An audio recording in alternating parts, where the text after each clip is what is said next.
राहु क्यों इंटरेस्टिंग है बोलो तो?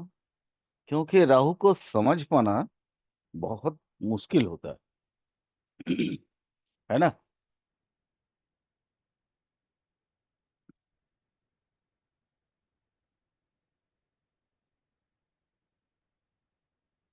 राहु पे अनुज इसकी कुछ आइडियाज है क्या? हेलो। सर किस बारे में सर? सर राहु भानु की। के बारे में सर? हाँ, राहु राहु राहु। राहु। हाँ सर जी। नहीं, स्वर्ण भानु की कहानी वगैरह वो तो मालूम ही है मैंने। एस्ट्रोलॉजिकली जी कुछ क्या जानते हो इसके बारे में, थोड़ा बताओ। सर राहु जो है वो बेसिकली जो है वो छाया ग्रह है सर। हम्म। और सर मतलब कि जो शरीर का राहु का खाली दिमाग दिमाग है, और उसका केतु का खाली धड़ धड़ है। और हम्म। सर शनिपत एक्चुअली राहु होता है कुछ जो। एक्चुअली ये जैसे बरामीर की बात करें तो दोनों आयनेक्स को जो है, एक तो चंद्र वाला और एक धरती का। तो चंद्रपात को राहु बोला गया है। और जो धूमकेतु, धूमकेतु मतलब वो वाला नहीं, जो पूंछ वाला होता है वो नहीं, ठीक है। जी केतु को बरामीर ने धूमकेतु भी बोला था, है ना। जी इसका मैंने एक्स्ट्रा जो अप्रकटित या जो जनरली बहुत एडवांस लेवल की जब वैदिक साइंस पढ़ते हैं तो पात, सीखी, चाप, परिधि, ये सब मैंने पढ़ाया हुआ है ना। ये सब जी सर। बताए हैं। तो यहाँ पे वही है। लेकिन जानते हो, मैं आपको एक मजेदार बात बताता हूँ। राहु शुरुआती दौर में एस्ट्रोलॉजी में था ही नहीं, राहु केतु, ठीक है। अच्छा, वो बाद में डाला गया है। हाँ। आर्यभट्ट और वराह का, वराह जी, वराह मतलब मिहिर का जो पिता थे, ठीक है। ये गुप्तकालीन सभ्यता में आते हैं ये दोनों। सर भारत मीर के पिता भरत है। हाँ, ठीक है। इन्होंने ये दोनों दोनों ने ही जो है राहु और केतु को छोड़ के अलग अलग मतलब वर्णना किए हैं, फल कथन किए हैं। और उनका फल कथन उस समय मिलता था, ऐसा नहीं कि नहीं मिलता था, ठीक है। राहु केतु को छोड़कर किया है उन्होंने मतलब कि प्रोडिक्शन। हाँ, प्रेडिक्शन किए थे। बृहद जातक ग्रंथ का नाम जरूर सुना होगा, फलित ज्योतिष हाँ में। बृहज्जा तो खरा शास्त्र। हाँ, बृहद जातक और बृहद संहिता, ठीक है। जी। ये दोनों ही किताब में कहीं भी देखना, राहु केतु की कोई वर्णन नहीं मिलता।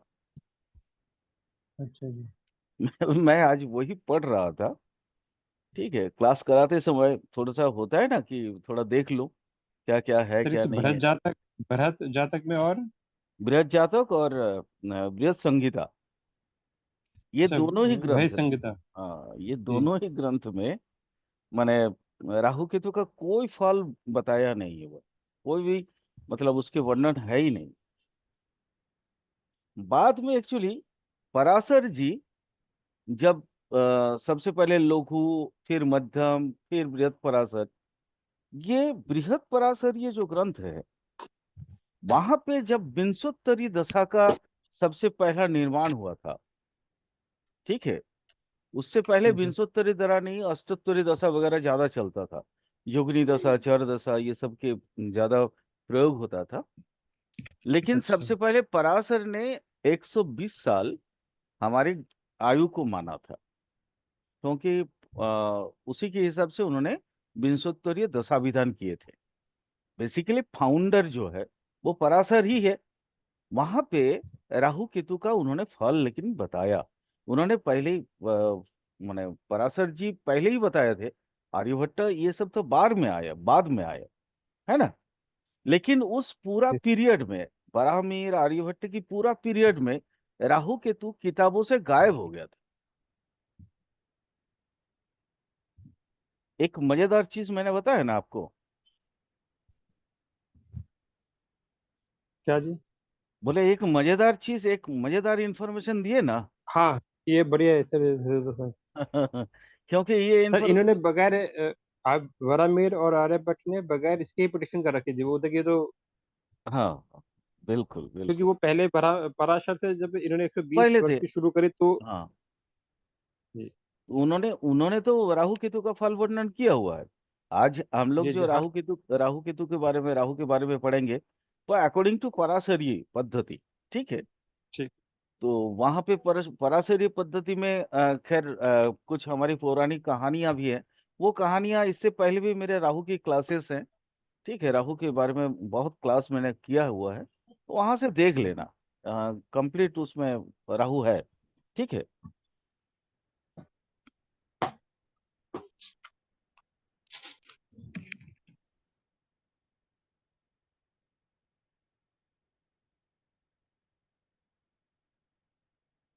हाँ, एक और चीज बताना जरूरी है।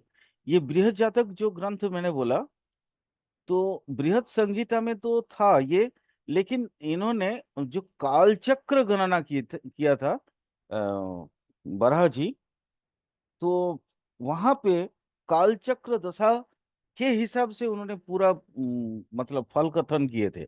भविष्य फल कथन जिसको बोलते हैं।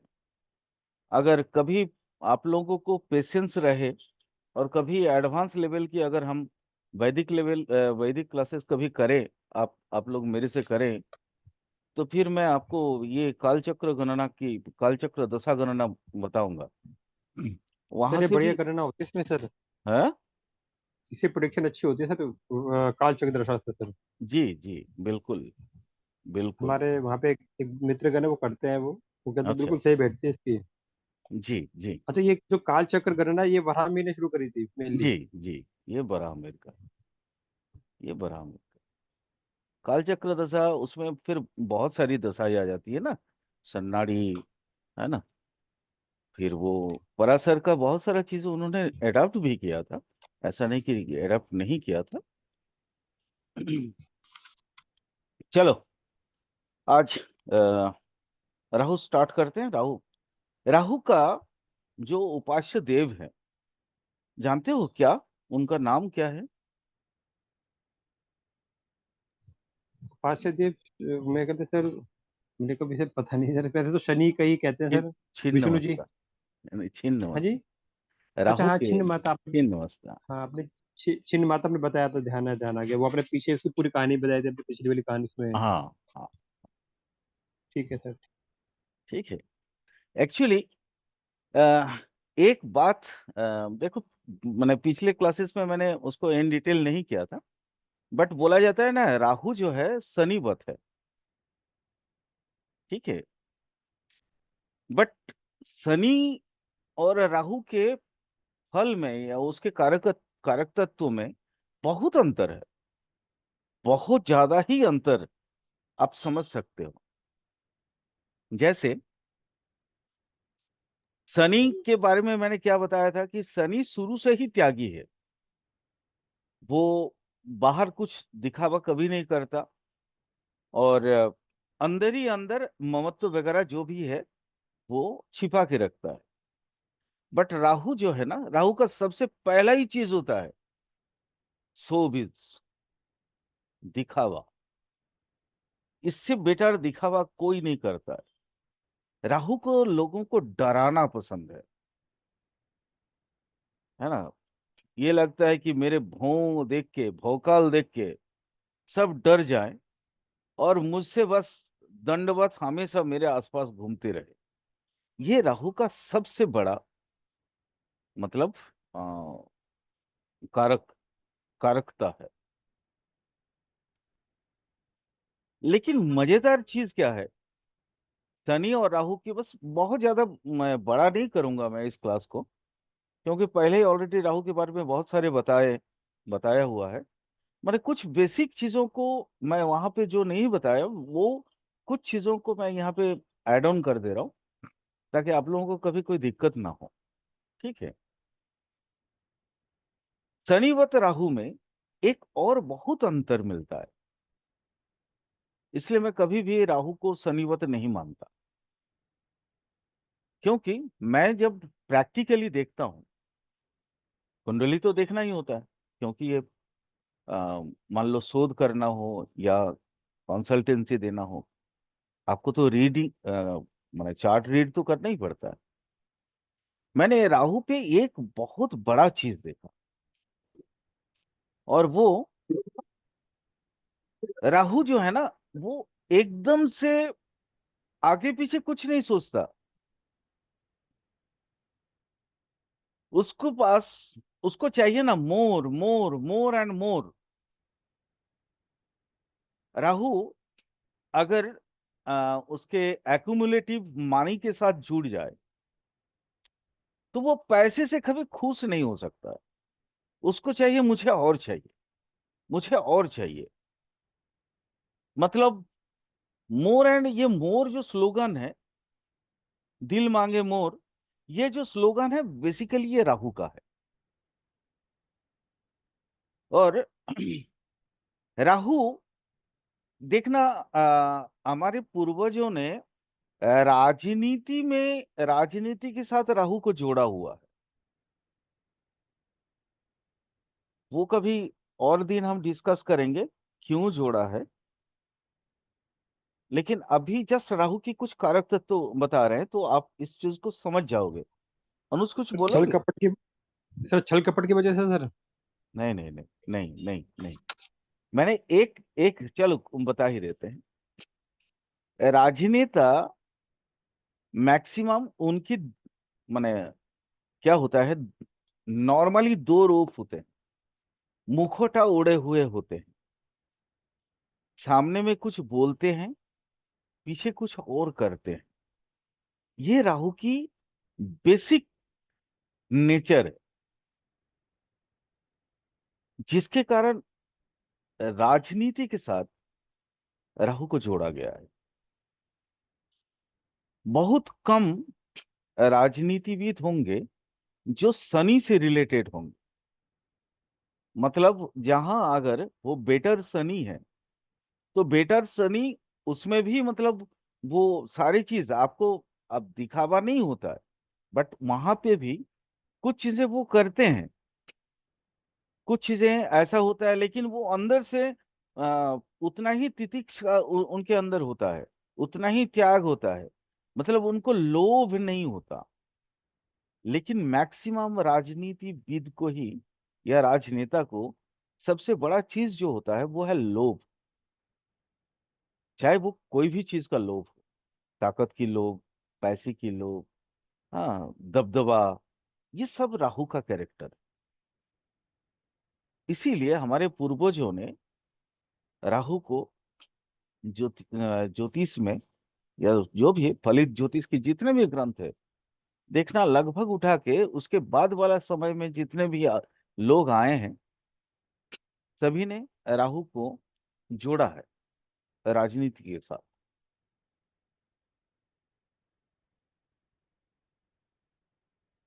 राहु को चाहिए कि मेरा मकबल का बिस्तर हो, दिन भर आराम से बीते। लेकिन शनि मखमल का बिस्तर कभी नहीं मांगता। शनि आलसी है, जिसकी वजह से उसको आराम चाहिए होता है। बट यहाँ पे ना, वो पूरा चीज चाहिए। भोग विलास की जितने भी चीजें होती हैं, सब चीज चाहिए होता है राहु को। जैसे अच्छा खाना, अच्छा पहनावा, बड़ी बड़ी बड़ी गाड़ियां, हम्म, सुख साधन की हर एक चीज, वो राहु येन केन प्रकारेण उसको वो छीन के लेगा। राहु हमेशा छीनता है, शनि छीनता नहीं है। इसलिए शनिवत राहु मैं मानता नहीं हूं। बस वो बहुत बेसिक बेसिक चीजें मैं आप लोगों को बता रहा हूं, ताकि आप लोग भी डिफरेंशिएट को समझ पाएं। क्योंकि आपको भी तो इन फ्यूचर में कुंडली देखना होगा। तो अगर दिमाग में ये रहे कि सर ने शनि पढ़ाया था, और सभी जगह पे हमें यही सुनने को मिलता है कि राहु और शनि एक जैसा फल देता है, ठीक है, बट दोनों के कारक तत्व तो बिल्कुल अलग है। इसलिए कभी भी उस झांसा पे या उस भंवर में मत फंसना।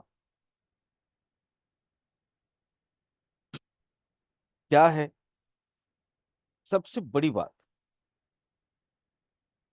अ, एक चीज एक चीज जानो, जैसे शुक्र यौन चेतना देता है ना, शुक्र देता है, बट उसकी यौन चेतना में स्निग्धता होगी, प्रेम होगा।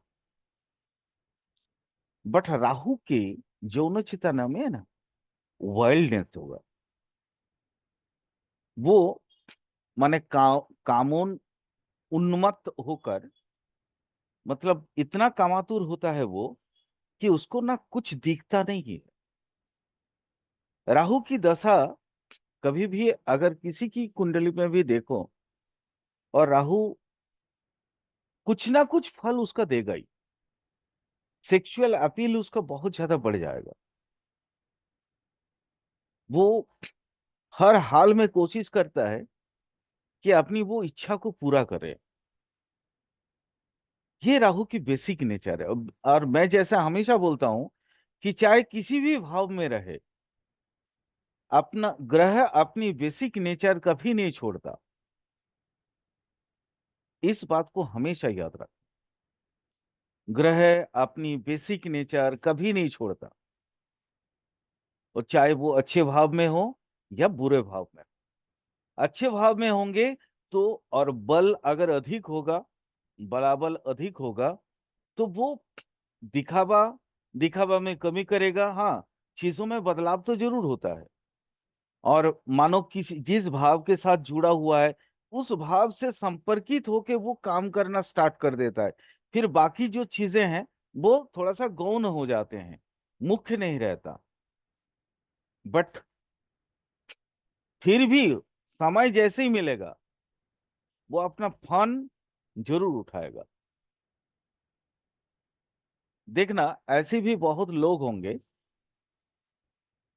दिन के समय में आप उनको देखोगे तो उनसे बड़ा माने चैतन्य, उनसे बड़ा ज्ञानी, उनसे बड़ा मतलब विद्वान, उनसे बड़ा धर्मपरायण व्यक्ति कोई नहीं है। लेकिन जैसे ही रात होता है, रात में ना इंसान की असली चरित्र निकल आता है। राहु रात का कारक ग्रह भी है। और रात जैसे ही होता है, देखना वो आदमी 360 डिग्री बदल जाता है। वो राहु प्रधान आदमी है। रात में देखना वो बार में होगा, कहीं पे भी, मतलब दिन में बिल्कुल जिसको आप देखे हो, और रात को उसको देख के आप विश्वास ही नहीं कर पाओगे, भरोसा ही नहीं कर पाओगे कि वही बंदा है। आपको लगेगा इसका कोई जुड़वा होगा। ये है राहु। राहु का मतलब, अगर एग्जैक्ट माने एग्जैक्टली अगर राहु को हम निर्णय करें या उसके बारे में बताएं, तो एक बात बोलने की इच्छा मुझे बहुत होती है। राहु, उसके जब अंतिम समय आता है, माने यूं समझो वो कुत्ते की मौत मरता है, राजा की तरह जीता है और कुत्ते की मौत मरता है। ये एक कहावत है ना। ये कहावत राहु के लिए एकदम सटीक बैठता है, राहु प्रधान व्यक्ति के लिए। क्यों? क्यों? मैं कारण बताता हूं, लॉजिकली सुनो।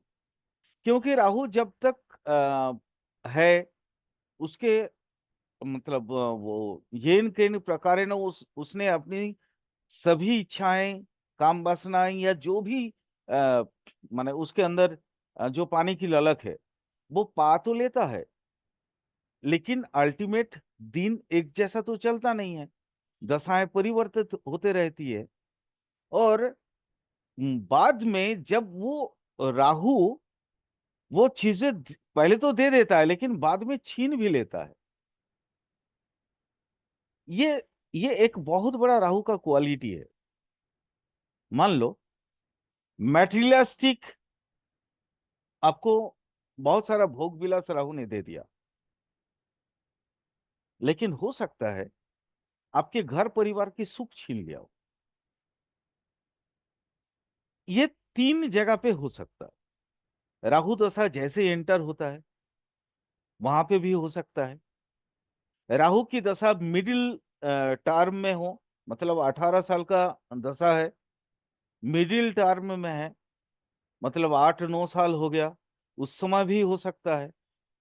या राहु जब छोड़ के जाएगा, दशा छोड़ के जाएगा, उस समय भी होता है।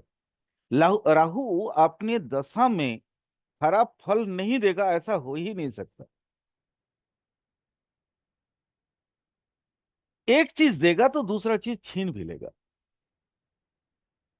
इसलिए राहु को समझना बहुत मुश्किल होता है। ऐसी बहुत सी कुंडली में मैंने देखा,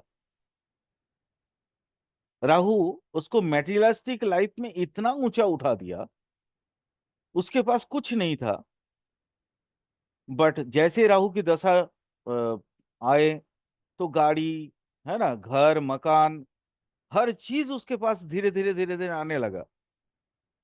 जहां उसके जो रोजगार था, कमाई थी, वो एकाएक बढ़ के डबल ट्रिपल हो गया। लेकिन उसके सम्मान छीन लिया हो। लोग अ, अपयश शनि भी देता है और अपयश राहु भी देता है। और ये राहु लास्ट में एकदम अंतिम समय में ये शनिवत बन जाता है। लेकिन जैसे होता है ना, मंगल राहु का अंगारक जब जब होता है तो उसके अंदर ही अंदर उसको खोखला करते रहता है, उसके सोच। उसी तरीके का राहु राहु का एक एक एक और नेचर है ये, अंदर ही अंदर, है ना, उस व्यक्ति के अंदर इतनी परपीड़न करने की वजह से उसके अंदर विवेक का दंशन इतना ज्यादा होते रहता है कि उसको लगता है कि मैं इतने सालों में जो करके आया हूं वो सही गलत जो भी मैंने किया, बट मैंने गलत ही किया। ज्यादातर वो अपनी लाइफ की एनालिसिस करता है जब, तो उसको लगता है कि मैंने पूरे लाइफ में गलत ही किया है। वो अगर सही भी करे, मानो 1000 काम किया है, 2-4 सही किया, बाकी सब गलत किया, तो मेजरली उसके आंखों के सामने में वो पूरी पिक्चर जो आता है वो एक गलत ही काम किया है। और उस समय उसके विवेक का, जो उसके जमीर है, उसके दंशन शुरू होता है। ये जो डसना है ना, ये सांप का डसना होता है। इसलिए राहु, ये भी कैरेक्टर है राहु का। राहु जैसे आहार विहार, राहु का सबसे पसंदीदा चीज है खान पान। राहु का ऐसा होना चाहिए, मतलब जैसे राजा महाराजा लोग करते हैं, वो अपने कोई भी व्यक्ति हो, अगर वो राहु प्रधान है तो अपने लाइफ का सबसे बेटर फूड उसको चाहिए होता है। वो उसका हैसियत चाहे कोई भी हो। चारवाक फैमिली में, एक चारवाक दर्शन में एक बात है, ऋणं कृतं घृतं पिबेत, जावत जीवेत सुखेत जीवेत। हमेशा वो एक सेकंड भाई, थोड़ा वेट करना, एक कॉल आ गया।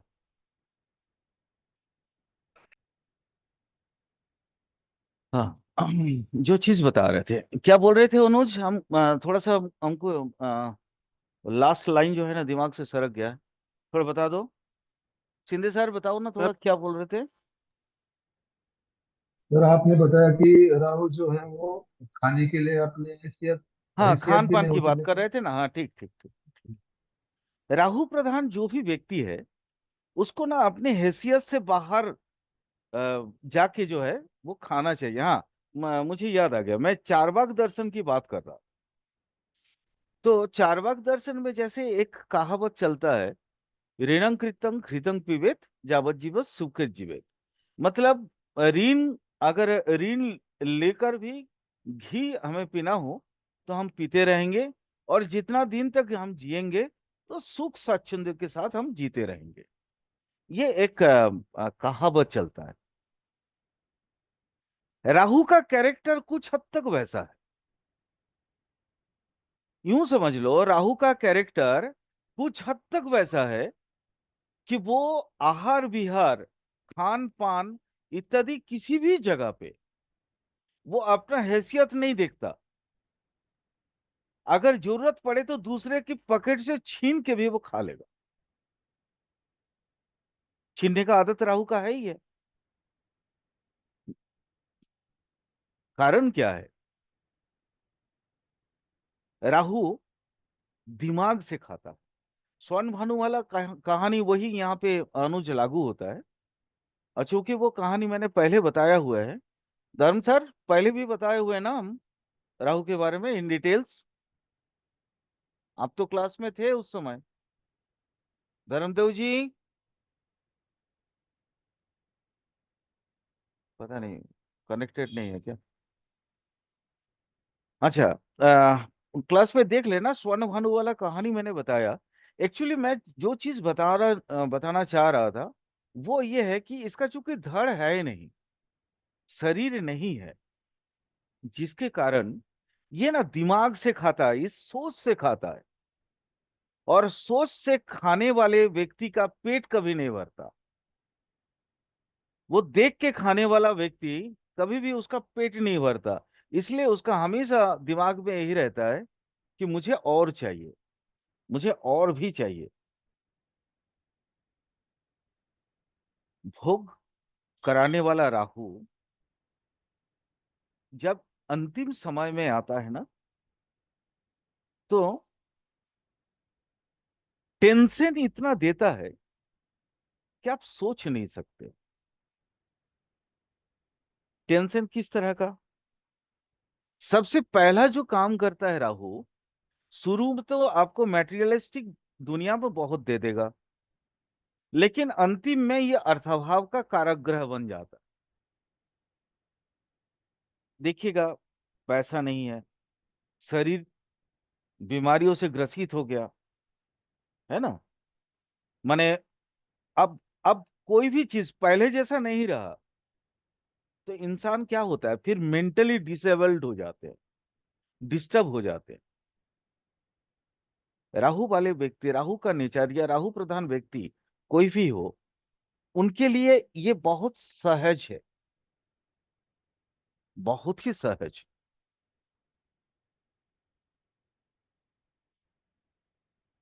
और उसके बाद ही ना उसके अंदर वो चेतना जागृत होते रहता है कि मैं अभी जो कुछ देर पहले बोल रहा था कि उसके अंदर एक चेतना जागृत होता है कि मैंने गलत किया है। यही कारण है कि उसके अंदर वो चेतना जागृत हो जाता है, और फिर वो मुड़ कर पूरे लाइफ को पीछे से देखना स्टार्ट कर देता है कि मैंने क्या किया, और मेरी उत्थान कहाँ हुई और पतन किस तरीके से हुआ। वही है कि जीता है राजा की जैसा, मरता है कुत्ते की भांति। यही कारण है भाई। कुत्ता मतलब यहाँ पे ऐसा नहीं, ये जो कहावत है मैं उसकी बात कर रहा हूँ, बट कुत्ता बहुत अच्छा होता है। ठीक है। माने उसमें क्योंकि केतु को जो है कुत्ते का ये माना गया है, कुत्ते को मतलब केतु का प्रतीक माना गया है। उपाय उपाय वगैरह भी सर उसके हिसाब से लेने पड़ते हैं ना सर, कुत्ते केतु हाँ के हाँ केतु के। हाँ हाँ, बिल्कुल बिल्कुल, उपाय तो बताऊंगा ही। ठीक है। एक्चुअली अनुज, ये जो मैंने बताया ना छिन्नमस्ता, छिन्नमस्ता देवी क्या करती हैं, वो अपने ही वक्षस्थल का लहू जो है पीते रहती हैं, रक्त पीती हैं। कारण जानते हो? अस- हाँ बोलो। सर उन्हें वो भूख वगैरह बता रहे थे आपने, मेरे को पीछे पड़े थे मैंने, तो हाँ हाँ अपना सर काट के खुद ही खा लेती, वो थे कि हाँ अपना हाँ खून वगैरह हाँ लहू पी लेते। हाँ हाँ, बिल्कुल बिल्कुल। ये लहू पीने का मतलब क्या है, ये क्या समझाना चाह रही थी? वो अपना वो आपका छिन्नमस्ता का अगर आप मूर्ति देखते हो तो आप देखो उसमें से खून की धाराएं जो है बाहर निकलता है और वो देवी के मुंह पे जाके छींटा माने वो डायरेक्ट मुंह में जाता है। इसका मतलब वो देवी यही बताना चाह रही थी, अधिक से अधिक तुम्हारे जो भोग विलास की कामना की जो इच्छाएं हैं उस पे तुम अपने वश में अपने आप को काबू करो, अदरवाइज तुम खुद को मार के खा जाओगे। यानी खुद को मार के मतलब शरीर की बात नहीं कर रहे हैं। उनका स्टेटस, जस माने मान सम्मान, जाति चेतना जो भी है, वो अल्टीमेट राहु प्रधान व्यक्ति खाता ही खाता है। यही इसीलिए उपास्य देवी इनका ये है। दूसरा कुछ इसके बाकी वो वहां से देख लेना, मैं कुछ विचार संकेत इत्यादि यहाँ से दे देता हूँ। मतलब एक ही क्लास में मैं राहु को खत्म कर दे रहा हूँ। वहाँ बहुत से, वहाँ एक या दो क्लासेस होंगे राहु के, देख लेना। जी सर। राहु अवस्थान भेद से, यानी अपनी जिस भाव में या जिस राशि में अवस्थान करता है, तो अवस्थान के मतलब परिस्थितिवश वो अ, अचानक धनवान बना सकता है, अचानक त्याग भी करवा सकता है। ये कैरेक्टर तो अभी हम लोगों ने पढ़ा है, अभी हम लोगों ने जाना है।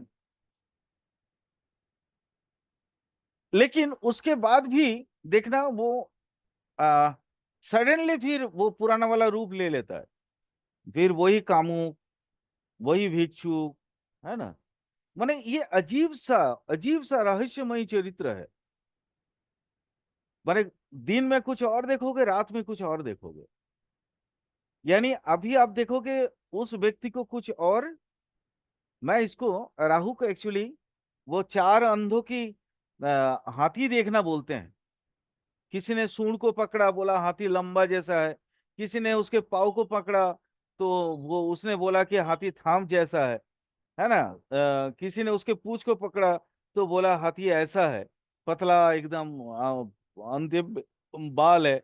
और किसी ने उसके शरीर को पकड़ा, बोला हाथी बहुत विशाल का है।